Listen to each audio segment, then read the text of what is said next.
Mahigit isang linggo bago mag-undas, bumisita na po sa sementeryo ang ilang kaanak ng mga yumao. Pero may ilang nahihirapang mahanap ang pupuntahang puntod. Nakatutok si Bernadette Reyes. Mahigit isang linggo bago mag-undas, muling binuksan ang Tugatog Public Cemetery sa Malabon na sumailalim sa pag-aayos. Mas maaliwalas na raw ito ngayon, pero may ilang nahirapang mahanap ang kanilang yumaong kaanak. Noong una, tinanggal nila nang walang paalam. Hindi namin alam kung nasaan.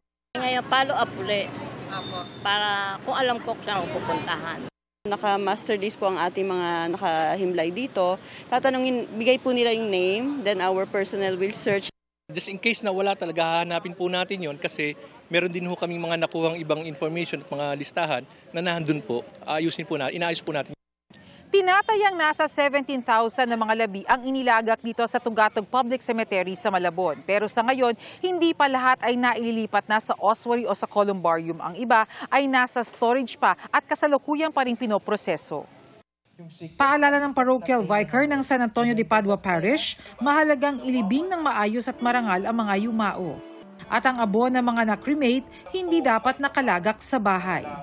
Kapag namatay na kasi yung tao, hindi na babalik yung soul niya. May mga maaga na ring dumalaw at naglinis ng mga puntod sa Manila North Cemetery. Para hindi kami sumabay sa dagsa ng tao. Tsaka may rules din po kasi dito na 2 weeks before undas. Hindi pa ganun karami yung tao. Sa labas, tumataas na ang presyo ng mga bulaklak. Dati po nakakakuha po kami ng ganito, 150. Ngayon po, 250 na po, 300.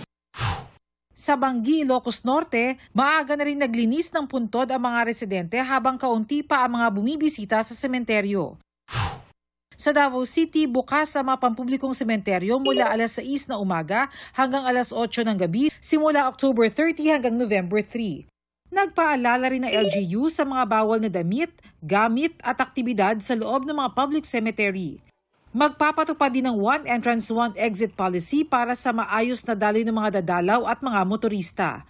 Para sa GMA Integrated News, Bernadette Reyes, Nakatutok, 24 Oras.